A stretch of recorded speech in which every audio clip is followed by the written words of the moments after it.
let me start off by saying welcome. Thanks for joining us. It's another episode of the Nonprofit Show. When you see this bright, bold yellow, you know that you're in for a treat. AJ Steinberg, CFRE, which stands for Certified Fundraising Executive.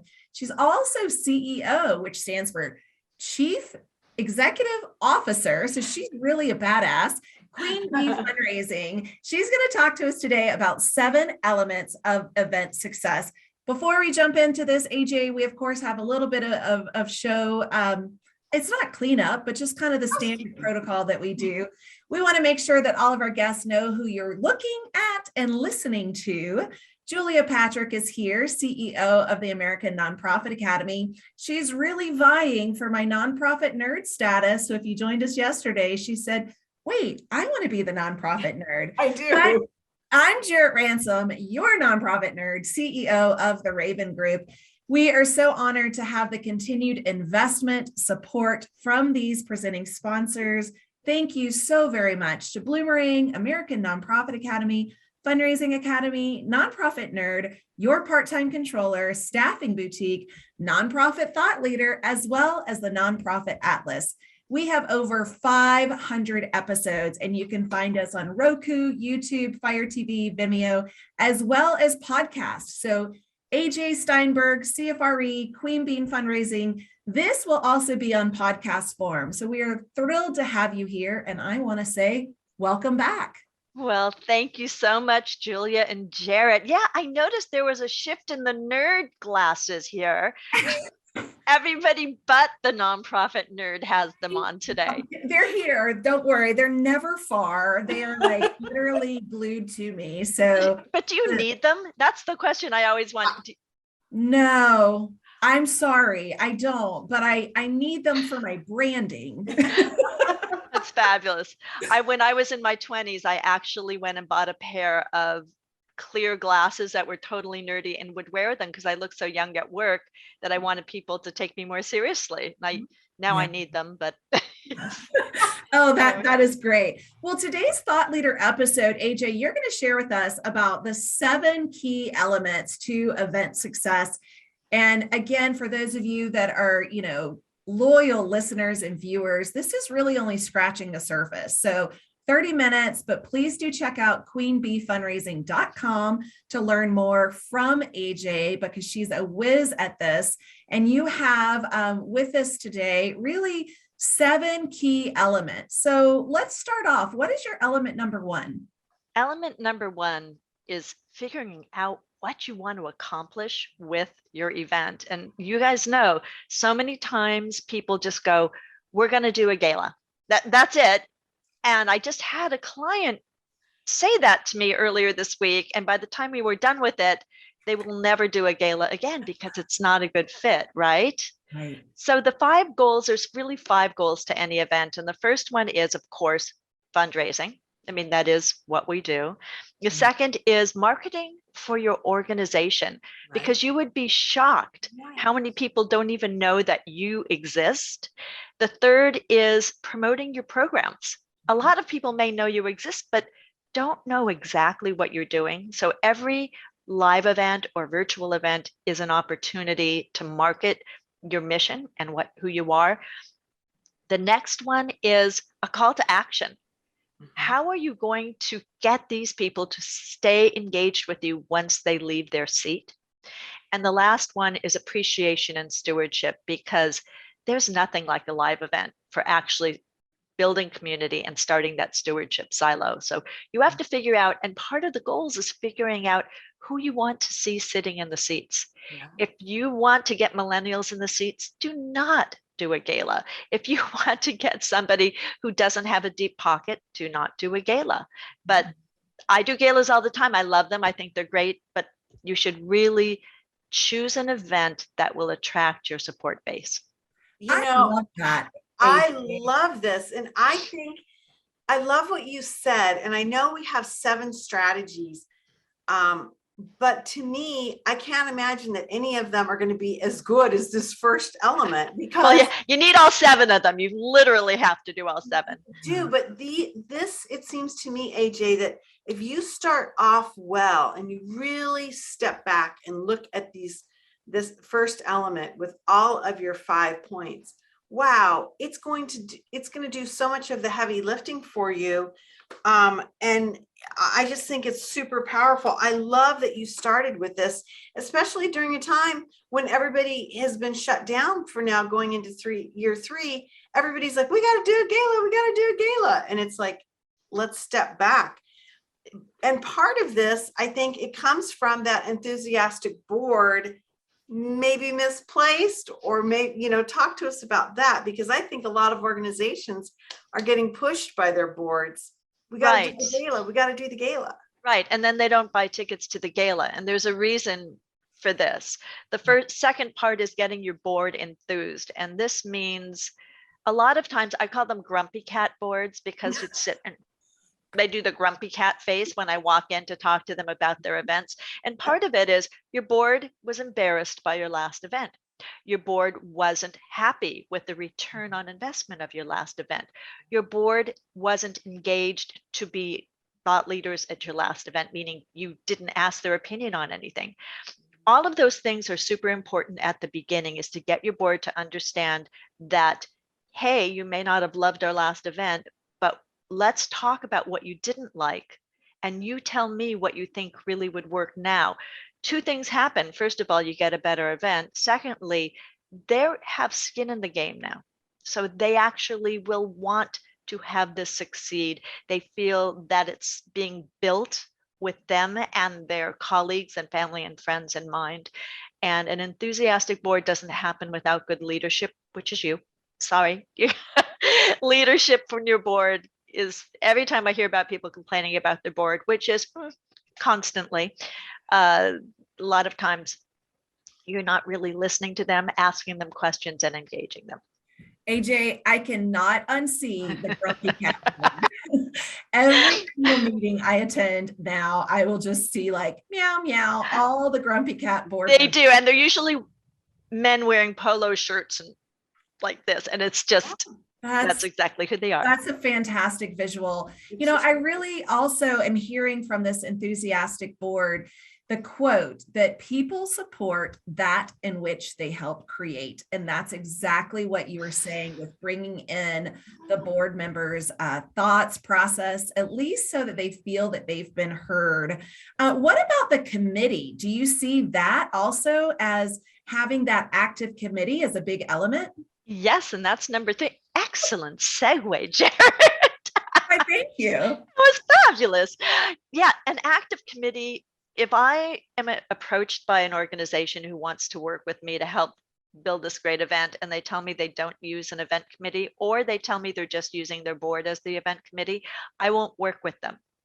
Interesting. Wow. Okay. Well, they're already behind in the game. They've already lost the opportunity to have this powerhouse workhorse. And I'm going to tell you, it is true that every single time I'm with a committee, I realize I could do this easier and better if I did it myself. Yes. That's a trap. It's a trap. Oh, it's true. It's true. Oh.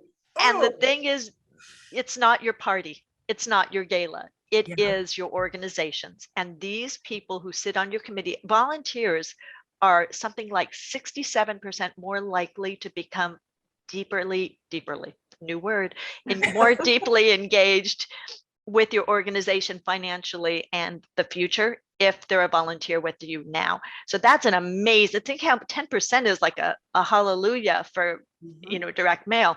Yeah. 67%, treating them with respect, actually giving them real work to do, listening to what they say. And once again, being a great leader, super, super important. So I just can't tell you how much I rely. In fact, Queen Bee, I won't go into it because it's only a half hour. I am not the Queen Bee. The Queen Bees and queen-bee-fundraising are the committee chairs, and they can be male or female, but it's the committee chairs. How large do you recommend these committees to be? My personal here, I'm getting you big. I'm sorry, my computer screen just did something funky. My sweet spot is 12. 12. Okay.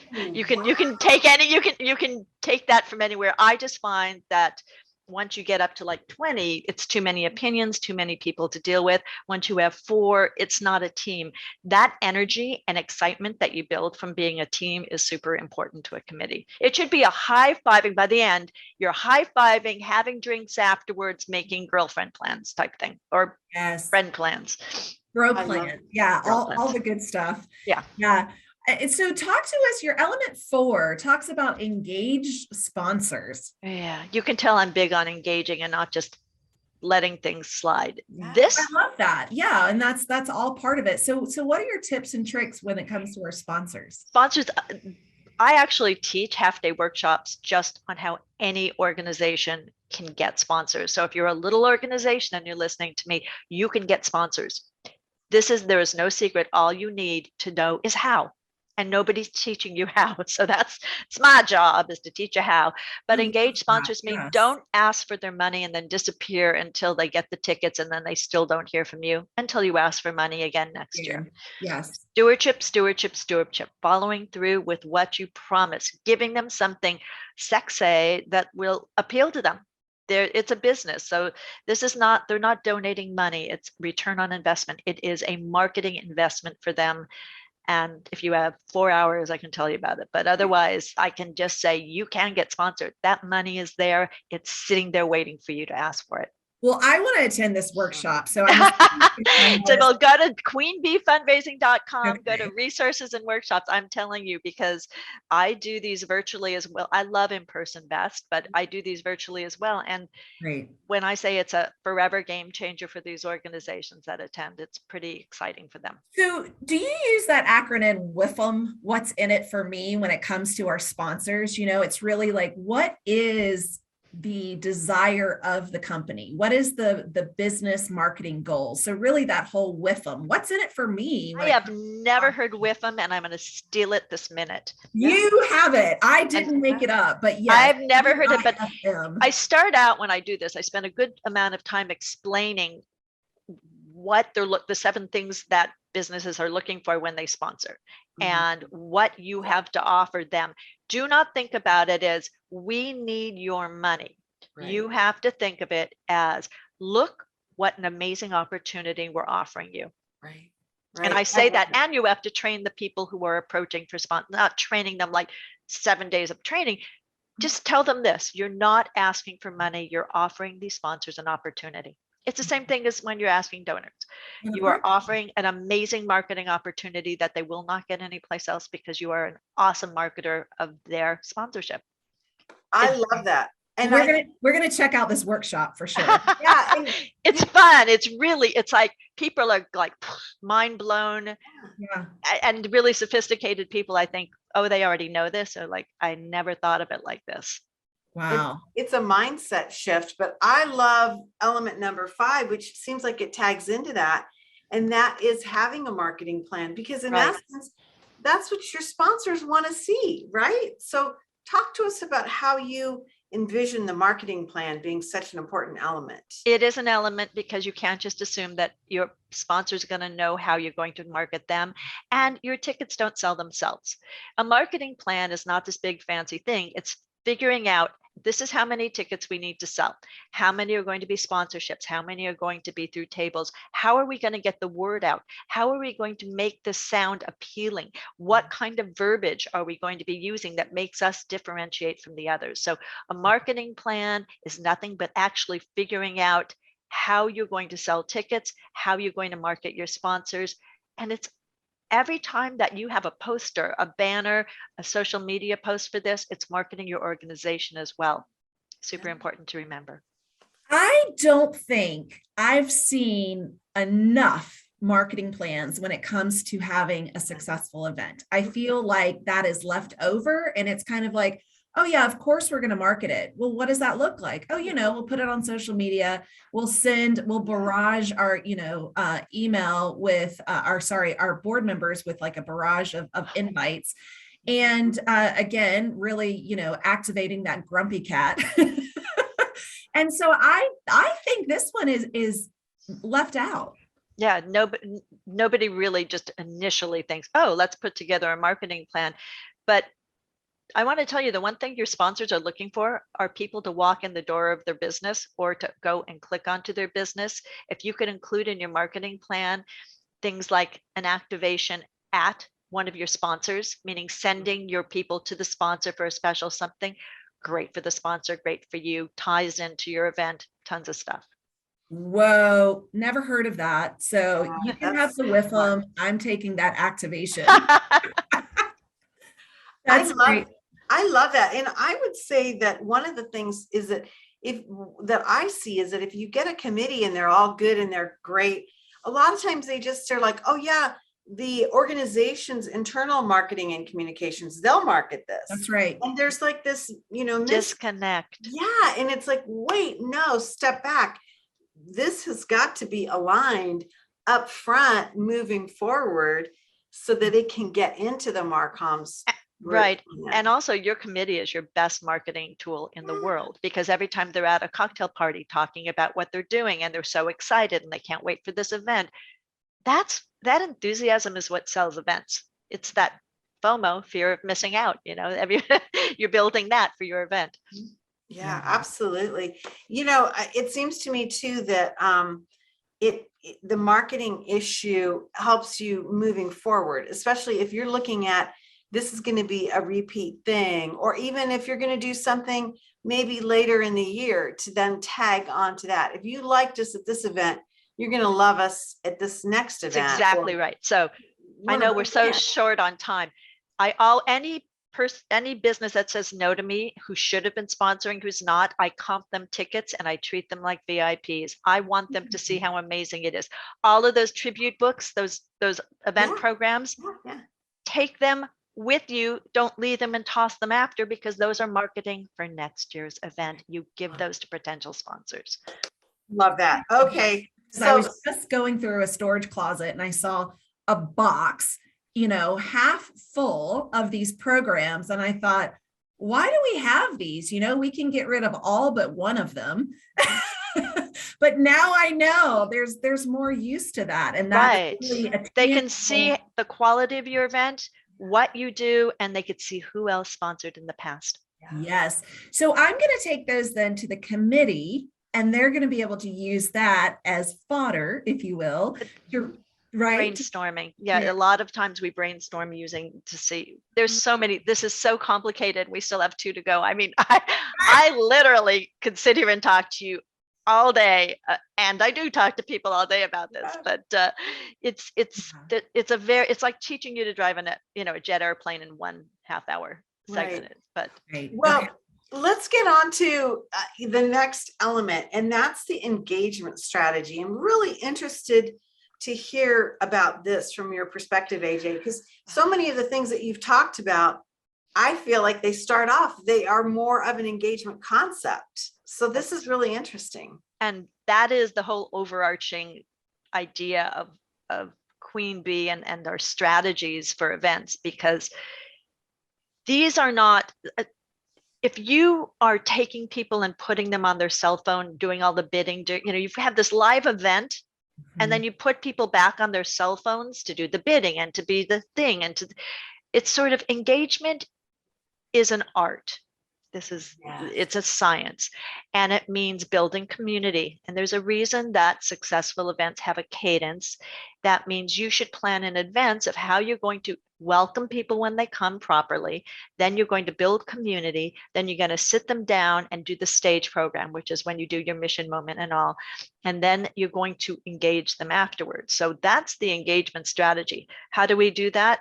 Well, even the pre-event emails, how you welcome them and get the excitement built for that, that's engagement. When they arrive at my events, I have volunteers greeting them at the valet.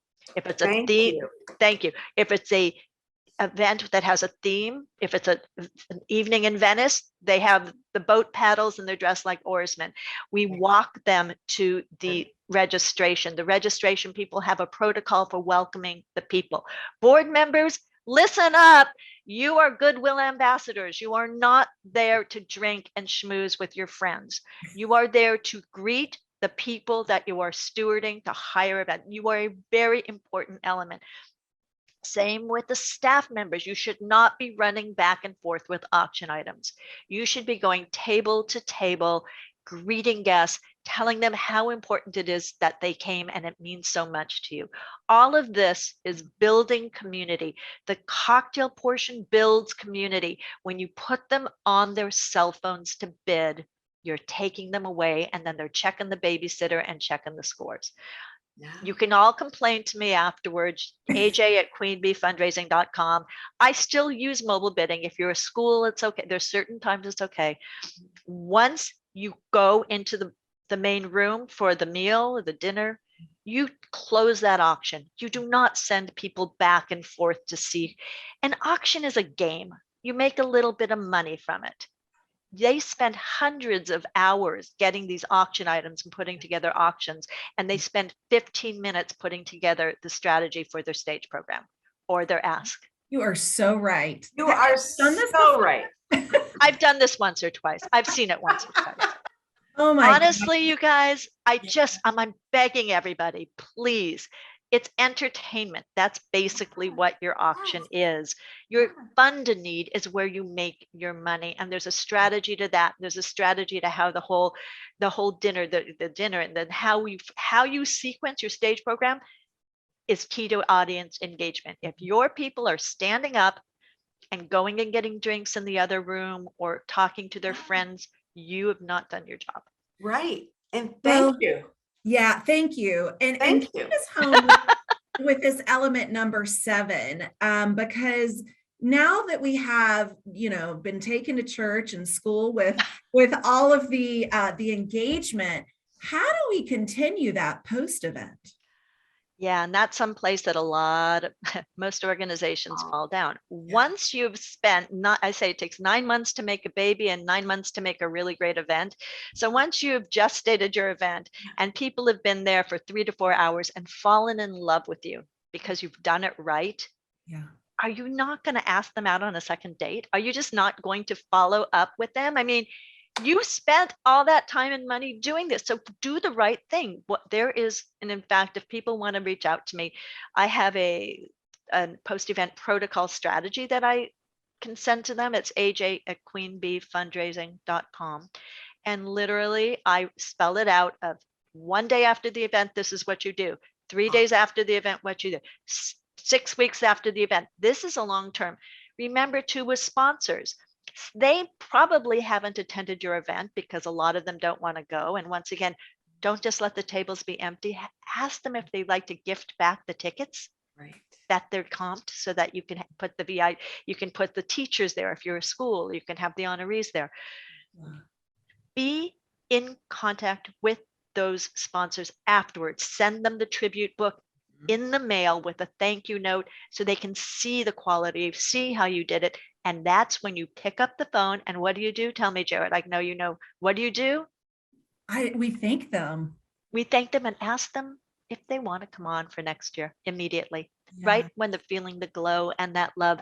It's like, you know what? We'd love to see you at a higher level because we have more that we can give to you. Oh, I love that. I feel like that's not probably anyone's, except for yours, of course, AJ, go to, because we can't thank them right, or we can't ask them again right after this event. But why not? Because we're all, on cloud 9, feeling good. And you want them to know that it's going to sell out.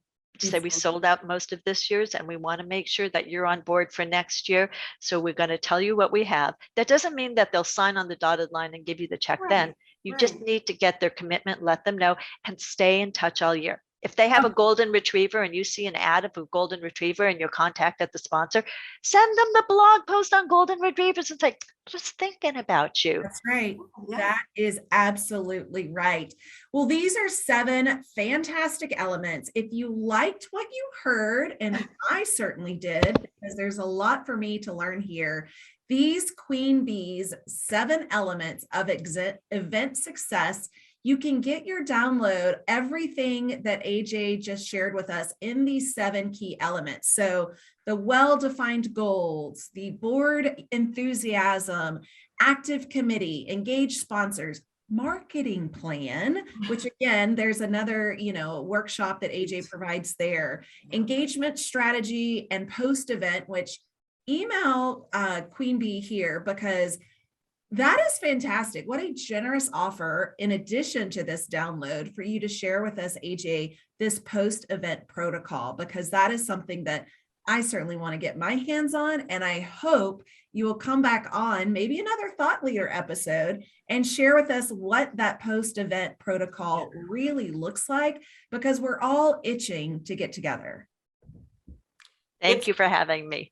You know, it's such an interesting thing, AJ, because I feel like in some ways, in this post-pandemic recovery, we're just itching to get back in, and we're not necessarily thinking about some of our lessons or reframing things. We're just going to, do it all over again the same way. And this is really an interesting time, because there's some new things to be thinking about, new opportunities. And I think a lot of success, because exactly what Jarrett just said, folks are really excited to get back out there and re-engage. But now is the time to do something a little different and be more thoughtful about what that bigger picture is. Well, and intentional. And that's what you've brought to this episode, AJ, in this thought leader space, is there is so much intentionality, so much strategic movement, as opposed to let's just splatter this in the community. Let's see what works. Let's not put together a marketing plan. Let's not engage a committee, because, that's just going to take more work. And they always say, they go, we've always done it this way. When I hear that, I want to scream. I do scream. Yes. We can hear each other at that same time. So please do come back. And for those of you watching and listening, please do check out queen-bee-fundraising.com. Check out the amazing AJ Steinberg. There's a lot in that beautiful head of yours. And so thank you for sharing with us today on these elements. Fantastic. Thank you so much. I'll see you in Vegas, baby. Yes, that's right. Yes. City. We're going to be there. Yes. We're AFP Icon. For those of you watching, we're going to be at the AFP Icon event, and we'll actually be broadcasting there. And so, AJ, we're counting on you to come to the Bloomerang booth where we'll be broadcasting from, and we'll pop you in on one of our episodes. I'd love it. Listen, you have a good one, you guys. Thank you for having me. Oh my gosh, this has been great. Everybody, thank you for joining Jarrett and I. It's been a wonderful opportunity to reconnect with AJ Steinberg, who has so much wisdom to share. And as we all know, a lot of our organizations, these public events or private events where there's ticketed sales, they're really important and something that we really need to be thinking about so that we can achieve our mission, vision, and values. Again, we want to make sure we thank all of our sponsors, from Bloomerang, American Nonprofit Academy, to Your Part-Time Controller, Nonprofit Nerd Fundraising Academy, Staffing Boutique, Nonprofit Thought Leader, and the Nonprofit Atlas. Without you, we would not be here. AJ, you have totally helped me reframe some great things moving forward. The season is going to start to ramp up, and we have a lot of work to do, my friend. Yeah, thank you. Thank you, guys. Thanks for all you guys are doing. Well, it's a lot of fun. Hey, as we like to remind everyone, stay well so you can do well. We'll see you back here tomorrow, everyone.